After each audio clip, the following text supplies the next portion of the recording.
Hello children, let me welcome you to the virtual class of the Brihan Mumbai Mahanagar Palika. My name is Shraddha teacher.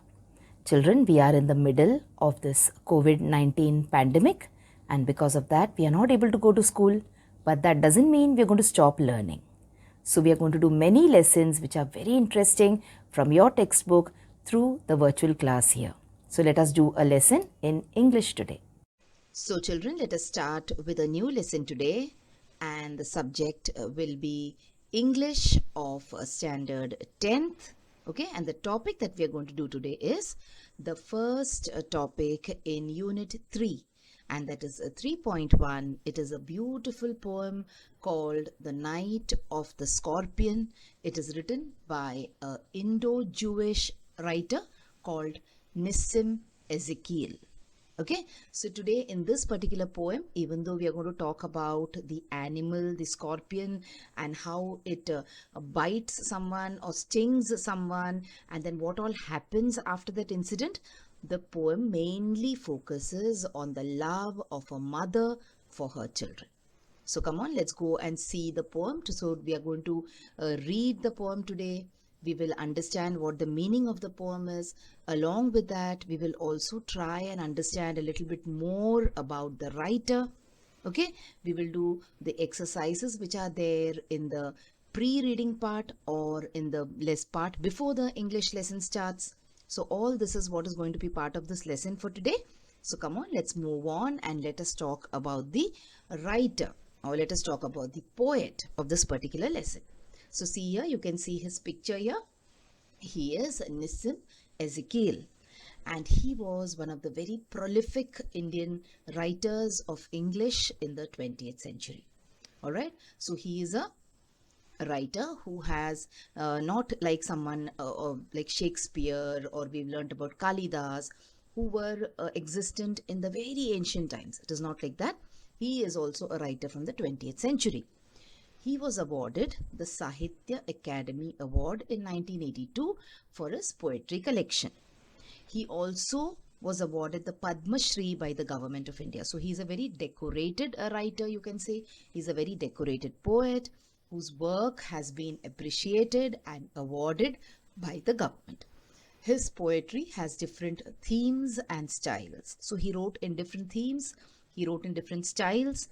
Okay, his poems are a depiction of his craftsmanship. Restraint means what?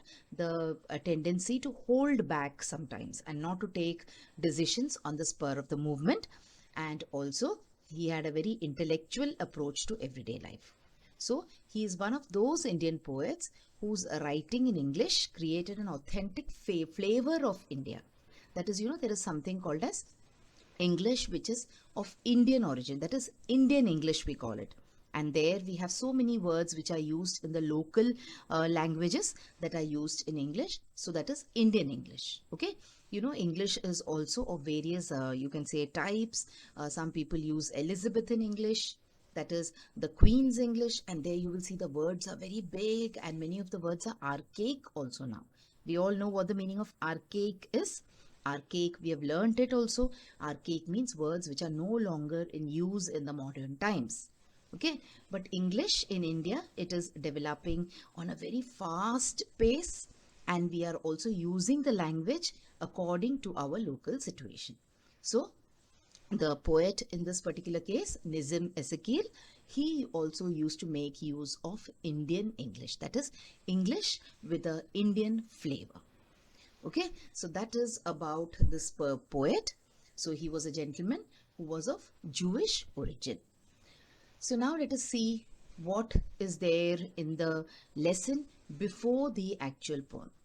So now in this poem you will see, children, that there is a scorpion or a lady who has been bitten by the scorpion.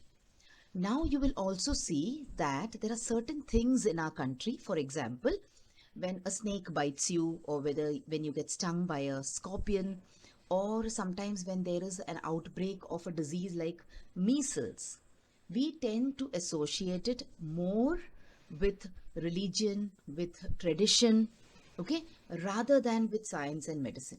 So you will see that when some people, they suffer from some kind of mental illnesses also, Instead of taking them to a psychiatrist and instead of giving them medicines, we sometimes take them to the religious, you can say, gurus or the religious Maulvis or the Pandits, and there they do some kind of, you can say, customs on them, and they tell us that now they will become okay. So they do this without any scientific base. So things which are done without any scientific base, that is, you are doing things just like that based on a belief, and that belief has also not been validated many a times. Okay, that means we do not really know whether whatever we are doing is right or wrong, and whether it will help us. So these kind of things are called as superstitions. All right, so in India now we have certain communities, we have certain NGOs who have come together and who are trying to make people understand that they should not try and believe on these superstitions, and they should always ask for a scientific explanation. In case someone tells you to do something, always think about it rationally, whether it is really to be done or whether you have to blindly believe someone with your eyes closed and do certain things. Okay, so these things which you do, which are based only on beliefs, are called as superstitions. So there are some superstitions which we are supposed to write here, and what it implies. Okay, what it means. That is what people say that it means this. All right, for example, the first superstition is smashing a mirror. So now no one smashes a mirror on purpose. It happens as an accident sometimes. Okay, you try to shift a mirror from one place to another, it falls from your hands and it gets smashed and it breaks into a number of pieces. So it says, the superstition says that when you smash a mirror, it brings 7 years of bad luck. Okay, so this is the superstition associated with smashing of the mirror. So now, like always, when we are doing this kind of a video where we cannot interact with each other directly, I will ask you to pause the video for some time and try to find out 5 more superstitions. Okay, you can ask your elders around you and you can try and find out 5 more superstitions and what they imply. Okay, so after you pause and after you write your answer, you can come back and check what I have given you. So come on, let's see what are the other superstitions that we have. So hanging lemons and 7 green chilies. So you must have all seen this, especially the shopkeepers.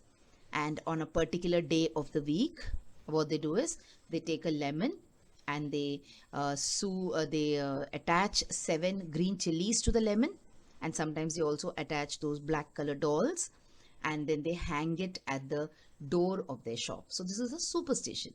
So what do you think they expect, that if they do this, what will happen? It keeps the evil eye away.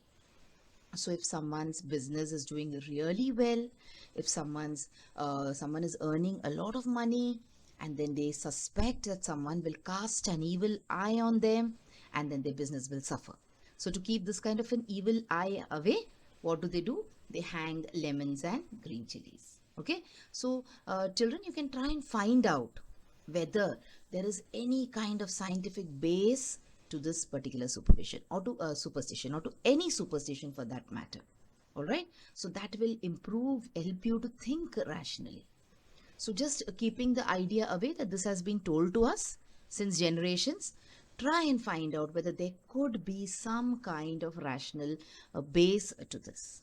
Now the next one is a black cat crosses your path. This is a very, very common superstition where when you leave your house to do something and a black cat crosses your path, now the poor cat has to go places. So it will naturally walk around and it will come across someone or the other's path, isn't it?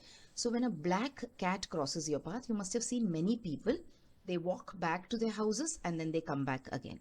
So what is the superstition associated with a black cat crossing your path? It is believed that a black cat symbolizes bad luck. So you can see most of the superstitions are related to luck. People believe that it will bring you bad luck for so many number of years. It will keep the bad influence or the evil eye away. All right. And if you avoid this, a black cat crossing your path, you stay away from bad luck. So these are all the implications when you follow such superstitions. Let us look at the next one. Twitching of the eye is inauspicious. So twitching of the eye, sometimes our body, children, is made up of muscles and tissues, okay, bones. So sometimes there might be some kind of a discomfort in your muscle, and your muscle might just move, which causes your eye to twitch. Twitch means it you feel like kind of it is moving. Okay, so when your eye twitches, when someone's eye twitches, they say that it is inauspicious. Inauspicious means it is not a good thing to happen. Why? Because it can make something bad happen. So when your eye is twitching means something bad is going to happen to you, definitely. All right, that is the superstition, and that is the implication of the superstition. Let us look at one more now. Adding 1 rupee to gift money is lucky. So you must have seen people making filling up envelopes when they go for weddings or birthdays. They never put in a 500 rupee note or a 1000 rupee note. We always add a 1 rupee coin to it or a 1 rupee note to it. Why? Because it is believed that when you add 1 rupee to the gift money, then that money becomes lucky. That 101 rupees, or that 501 rupee, or that 1001 rupee becomes lucky. Okay, so these are all the superstitions. You can try and find out some more. You might have found out some more of your own. For example, when the palm of your hand starts itching, then people say, oh, if it is a left hand, you're going to get money. If it is a right hand, you're going to lose money. So these are all various superstitions. Okay, so and this is what the superstitions imply. Now, why are we looking at superstitions here? Because in our poem for today also, we have people who are not, you can say, treating the lady who's got bitten by the scorpion and who's in extreme pain, but they are doing all kinds of other mumbo jumbo. Okay, they are doing all other kinds of things in order to relieve her pain. And it is an animal. All right, the scorpion is just another animal like a lizard or a dog or a lion or a cat. And sometimes when it gets upset, it just as a matter of defending itself, what will it do? It will sting you. It will try to cause you harm because it is scared. It is feeling scared for its own good. So it wants to protect itself. That is why it tries to harm you. That is all. It does not mean that it is evil or it has got some other meaning attached to it. Okay, so this is the first exercise here that we have done. Let's move on and let's do one more exercise where we will try and understand more about these animals, that is the scorpions. So children, if you're living in a city, it is difficult that you might have seen a scorpion. Maybe you must have seen it on videos or you must have seen pictures of the scorpions. Now, if you're living in a village or if you're living in rural areas where there is a lot of, you can say, jungle area or there are rocks around, you might see these kind of animals. Okay, the scorpions. So let us learn a little bit more about the scorpions. So how do they attack? How do the scorpions attack?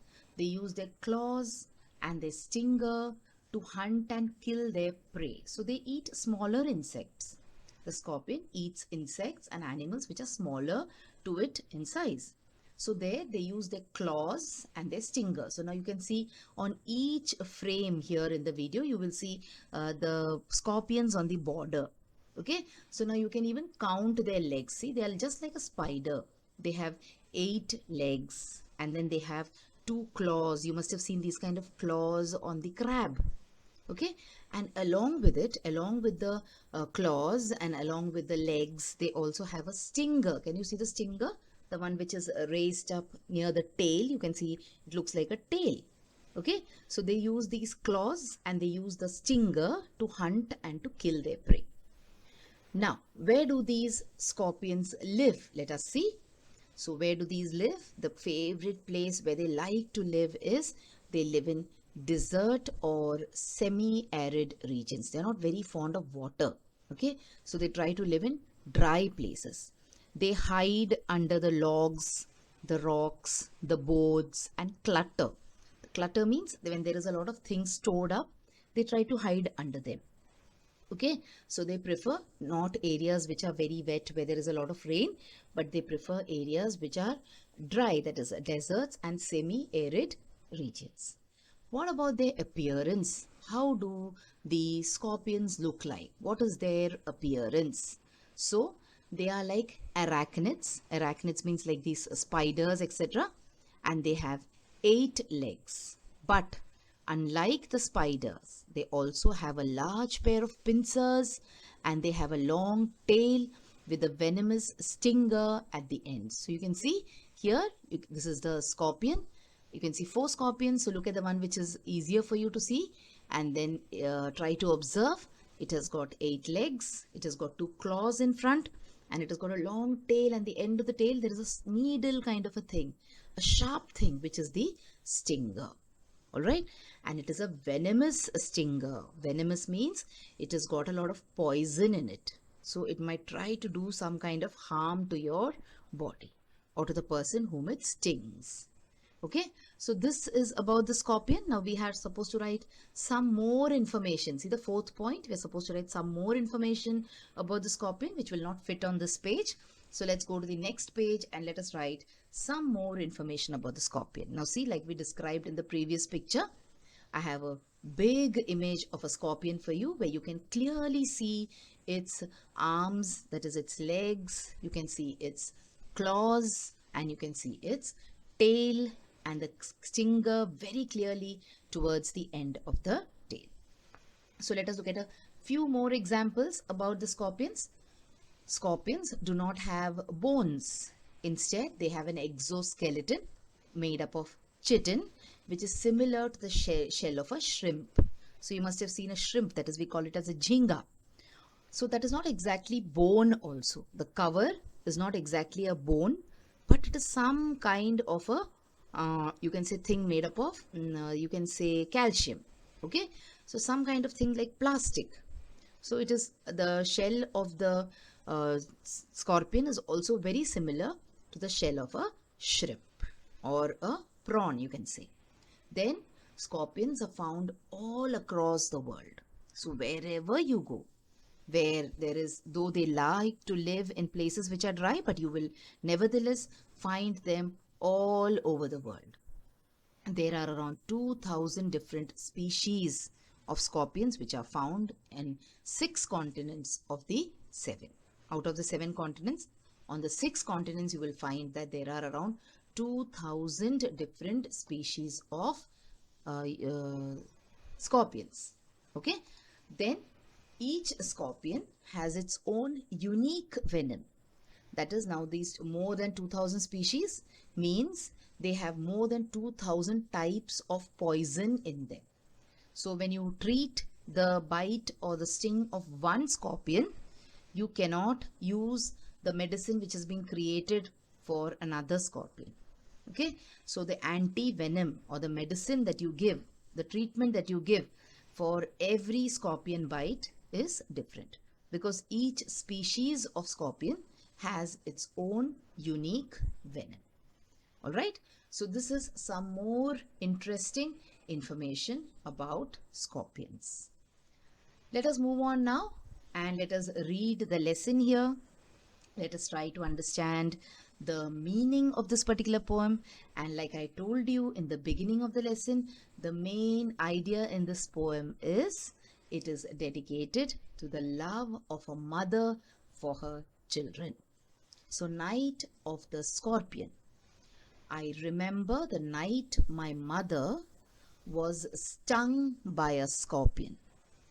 10 hours of steady rain had driven him to crawl beneath a sack of rice.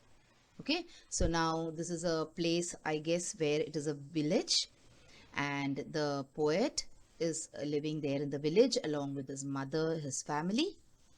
And there is a particular incident which happened during the poet's childhood that he still remembers very vividly. It was on a particular night when the mother of this particular poet was stung by a scorpion. Now it was raining throughout the day. For 10 hours it had rained steadily. There was water all around, and like I told you, scorpions are more fond of dry areas. So that is why he had crawled beneath a sack of rice to seek refuge from this rain. Okay, parting with his poison, flash of diabolical tail in the dark room, he risked the rain again. Okay, so that means what? That parting with his poison, that is, he stung, he gave away his poison. How does a scorpion give away his poison? By stinging someone. So he stung the poet's mother, and in a flash of his diabolical tail. So diabolical here means something which is very evil. So his mother must have gone to fetch some rice from the sack, and she might have stepped accidentally on this particular scorpion, and the scorpion in panic stung her. Okay, and he ran away. See, he risked the rain again. So he was not very fond of the rain. He had come to hide from the rain, but after stinging his mother, now he knew that he has to move out from this place. So he ran away again into the rain. The peasants came like swarms of flies and buzzed the name of God 100 times to paralyze the evil one. Now, see, this is a superstition again. All right. Now, the peasants, that means the farmers, the people who lived in the village, they came running like swarms of flies, and they buzzed the name of God. That is, they kept on repeating the name of God 100 times. Why? Because they wanted to paralyze the evil one. Paralyze means what? They wanted him to become motionless. Why? You will learn in the remaining part of the poem. Okay? And see, they're calling the scorpion the evil one. That is something which is associated with something very evil. Something like a devil or something. Okay, a demon. So the people came running. Now it is a big thing when someone gets stung by a snake or a scorpion. Now in the villages, people always run to help each other, unlike in the cities. So here you will see that everyone came running, and now everyone is trying to see to it that the poet's mother suffers as less as possible. So what are they doing? They will try to do so many things in order to ease her pain. So come on, let's see what they do. So with candles and with lanterns, throwing giant scorpion shadows on the mud-baked walls, they searched for him. They started searching for this scorpion. Okay, but he was not found, because I just told you, it is written in the poem that he ran away again. They did not find him. Why were they searching for him? Because like we discussed earlier, when we discussed the facts and information about the scorpion, that you have to identify the scorpion in order to figure out what medicine to give, or what is the anti-venom in that case. So they searched all over for him, but he was not found. He's a very tiny creature, isn't it? It must have gone and hidden under any rock. They clicked their tongues. So they were very disappointed. They were very frustrated. They could not find the scorpion. Why were they so frustrated? Point one would have been that they wanted to find out the species of the scorpion in order to administer the antivenom. The second point is given here in the next line. It is a superstition which says, with every movement that the scorpion made, his poison moved in mother's blood, they said. So see, once any kind of poison, whether it is poison, whether it is medicine, it enters your bloodstream, it moves automatically with the movement of the blood. So as soon as the scorpion has stung the poet's mother, the poison has entered her system and it is moving all around in her system.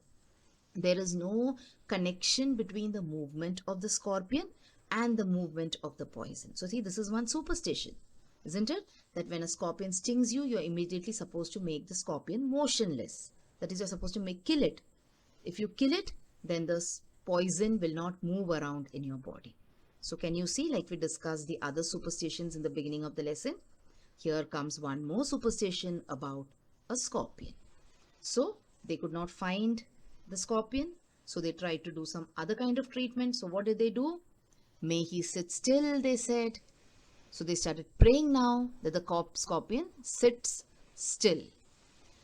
May the sins of your previous birth be burnt away tonight, they said. So see, They're associating the simple thing like the sting of a scorpion to the sins of the previous birth. So when the scorpion stings you, it will wash away all the sins or burn away the sins of your previous birth. May your suffering decrease the misfortunes of your next birth, they said. So see, they are associating this thing with the previous birth, with the next birth, etc. May the sum of all evil balanced in this unreal world against the sum of good become diminished by your pain. So now here we have two new words. So let us look at this word misfortunes. Misfortunes means what? Bad luck. So whatever bad luck that you're going to have in your next birth, that is after you die this time, and when you're reborn, so whatever bad luck you might have there will all go away because of the sting of this scorpion. And there is one more word here now, diminished. Okay, and there is this word unreal. Unreal means what? Imaginary. All right, and diminished means what? Lessened. When your pain becomes less, it is called as diminished. So this is all that they are praying now. They cannot find the scorpion. So they have started praying that her previous birth, her this birth, her next birth, everything becomes okay and settled because of this scorpion. May the poison purify your flesh of desire and your spirit of ambition, they said. And they sat around on the floor with my mother in the center. This is the peace of understanding on each face. So in a way you can say they are in a way thankful that the poet's mother has been stung by the scorpion, because of this particular sting, she is going to have a lot of good in her life. Her sins of the previous birth is going to be burnt away. The misfortunes or bad luck which she might face in the next birth is also going to go away. Along with that, it is going to purify herself, her soul, her flesh of desire. Desire means she might have some unwanted desires in her mind. She might be too ambitious. So all those problems are going to be solved. So they have a lot of peace and look of understanding also on their faces. Now this is what the people in the village are doing. Okay. Now there are some people who are in the family also. So let us see how their behavior is. More candles, more lanterns, more insects, and the endless rain. So they bring more people come in, they bring more lanterns, they bring more insects, they hunt out more insects, and it is raining just like it was. My mother twisted through and through, groaning on a mat. Now my mother is lying on a mat and she's twisting, she's groaning, means she's in extreme pain. Remember children, the sting of the scorpion is horrible, okay? It will give you a lot of pain. Now I told you there are certain members in the family also, so let us see what their reaction is. So when you see a family member in pain, when you see your mother in pain, when you see your father in pain, your sister in pain, you feel some sort of, you can say, feeling of unsettlement inside. Okay, you suddenly start feeling very, very disturbed, and then you want to do something. So now here the poet's father steps in. Now it is said that my father, skeptic. Now see, this is the spelling of skeptic which has been given here. Now this spelling you will not find in the dictionary. You might not find the spelling in the dictionary. The spelling you will find in the dictionary for skeptic is S-K-E-P-T-I-C. Okay, but the poet has given the spelling of skeptic as S-C-E-P-T-I-C. We will go with it. But remember, if you search for the spelling of skeptic in the dictionary, many a dictionary will give you the spelling as S-K-E-P-T-I-C. So the poet's father, he was a skeptic. Skeptic means he was a little bit doubtful about all the things that these villagers are doing. And he was also a rationalist. Rationalist means he had a little bit of scientific thinking to his thought process. So he said, instead of just sitting here and chanting prayers, I should do something to relieve my wife of the pain. So my father, skeptic, rationalist, trying every curse and blessing, powder, mixture, herb and hybrid. So now he actually looked out for some kind of powder, some kind of mixture, some kind of herb that might help his wife in this moment of pain. So, like someone must have said, apply some turmeric to the wound, that is haldi to the wound, she will feel better. So, he tried to do everything. He also poured a little paraffin upon the bitten toe and put a match to it. What did he try to do? He tried to burn the wound so that the poison dies off there and the poison doesn't travel towards the other parts of the body. So he poured a little paraffin. Now the paraffin is a kind of a chemical which is very volatile. Okay, the moment you strike a match and if it comes exposed to fire, it burns. So he poured a little paraffin upon the bitten toe and put a match to it. He lit it. Okay, he poured some paraffin on the mother's toe and he lit it up. I watched the flame feeding on my mother. So he saw that his mother's finger, she was in so much of pain already, and now her finger was also being lit up. I watched the holy man perform his rites to tame the poison with an incantation. Now, incantation means when you say mantra jap in our local language, in Marathi or in Hindi, you say mantra jap. Okay, you keep on repeating or chanting certain lines. So all this drama was happening and the father was trying to give some kind of treatment. He also burnt up her toe and there was this holy man or the pandit or the pujari who came in and he was performing his rites because he wanted to tame the poison, okay, with certain chantings, with certain mantras. After all this happened, there was something which happened very naturally, and that is after 24 hours, it lost its sting. So it is said that when a scorpion stings you, it will pain and it will cause you a lot of distress for 24 hours. After 24 hours, the pain will subside on its own. But children, there are some, you can say, scorpions where the bite becomes fatal. Okay, you have to immediately do some kind of treatment, otherwise a patient might even die. But here in this case, it was not a scorpion which was highly, you can say, poisonous or venomous. So here after 24 hours, the mother automatically started feeling well. So imagine being in pain for 24 hours and having had your finger burnt and you were writhing in pain. So what do you think must have happened as soon as the pain subsided? The mother might have become very happy that, oh my God, thank God my pain is gone. But a mother is a mother. So you see, I told you this entire poem is about the love of a mother for her children. So children, what happened towards the end of the poem? My mother only said, thank God the scorpion picked on me and spared my children. So see, this is the spirit of a mother. She does not want any harm coming her children's way. Whatever harm is in store for her children, she is ready to take it upon herself. So she said, thank God the scorpion picked on me. That is, the scorpion stung me instead of my children and the scorpion spared my children. So imagine after all this agony, after all the pain, someone else would have been happy and eaten and drunk and gone to sleep. But she was very, very thankful that this has happened to her and not her children. So this is a poem not about the animal, not about the superstitions associated with it, but it is a poem about a mother's love for her children. Okay, her unconditional love for her children. So children, this was the poem. Now let us once look at the meaning, or you can say the summary of the poem here, and then we will wind up this particular video for now.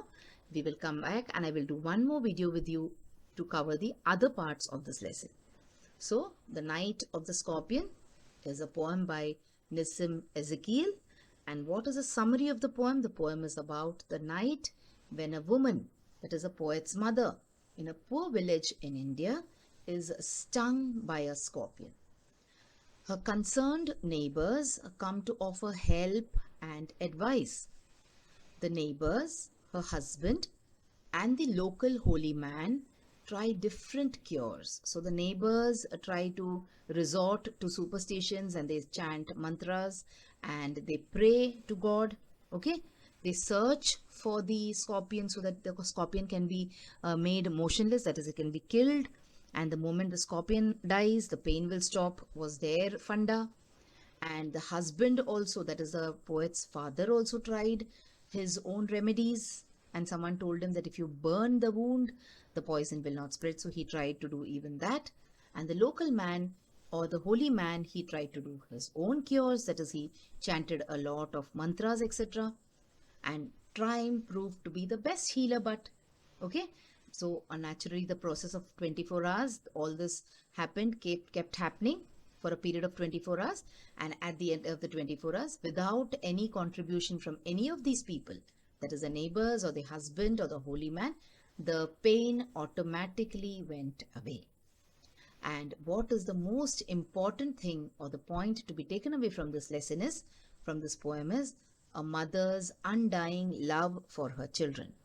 After her ordeal, now what is an ordeal? An ordeal is a very difficult time that you have to face. The mother is merely thankful that the scorpion stung her and not her children. So she doesn't have any other feelings, no other feeling which is there on the top of her mind. She's not angry with anyone. She's not angry with the scorpion. She's not thankful to the neighbors or thankful to the holy man or thankful to her husband for trying to cure her. She's just thankful, and she offers her thanks to God, and she says that, thank God the scorpion stung me and not my children. So that is about the meaning of this particular poem, and we read the poem and I tried to explain it also to you. So now let's come back next time to do another video about the remaining exercises in this particular lesson. So children, now you have watched the video. So after you watch the video now, you will have to complete a few simple tasks. Now you might have watched the video on your computers or your laptops or your mobile phones.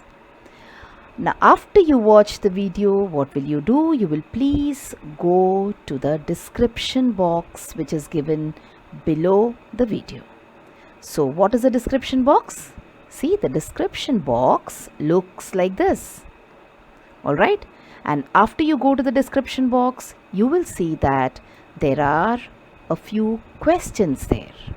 Now what are these questions about? These questions are about the lesson that we just learned or the video that you just watched.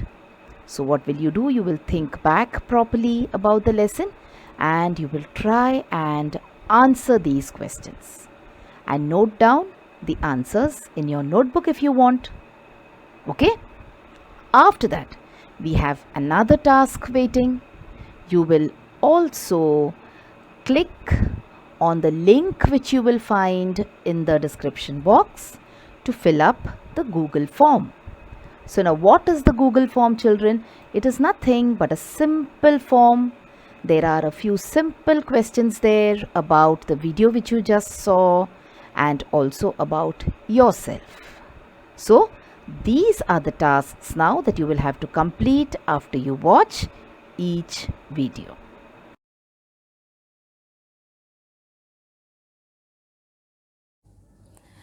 So children, wasn't that a very interesting lesson? I'm sure you learnt a lot of new things in this lesson.